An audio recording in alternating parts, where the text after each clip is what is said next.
গুৱাহাটী বিমানবন্দৰখন অকল বিমান অহা যোৱা কৰক তাকে নকৰি বিমানবন্দৰখনক আমি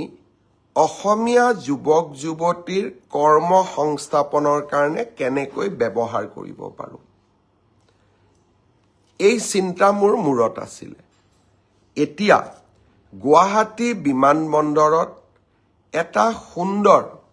আমি এখন এৰো চিটি নিৰ্মাণ কৰিম এৰো চিটিত কেইবাখনো হোটেল থাকিব কনভেনশ্যন হল থাকিব এমিউজমেণ্ট পাৰ্ক থাকিব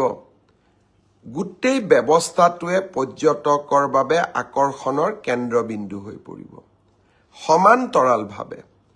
আমি গুৱাহাটী বিমানবন্দৰত বিভিন্ন বিমানসমূহৰ মেৰামতিৰ এটা হাব হিচাপে নিৰ্মাণ কৰিব খুজিছোঁ আপোনালোকে এবাৰ চিন্তা কৰক ভাৰতত ইমান প্লেন অহা যোৱা কৰি থাকে প্লেনবিলাক সাৰ্ভিসিং কোড হয় প্লেনবিলাকত চেকআপ কোড হয় প্লেনত কিবা বেয়া হলে তাক মেৰামতি কেনেকৈ কৰা যায় ইয়াক কয় MRO maintenance and repairing operation এই MRO এটা আমি গুৱাহাটীত নিৰ্মাণ কৰিব খুজিছোঁ গুৱাহাটী বিমানবন্দৰৰ লগতে এই MRO অসমত অহাৰ লগে লগে বিমান সম্পৰ্কীয় কাম কাজবোৰ ফ্লাইট ৰিপেয়াৰিং কৰা ফ্লাইট খোলা ফ্লাইটৰ ইঞ্জিন গোটেইবিলাক বহুবিলাক ইঞ্জিনিয়াৰক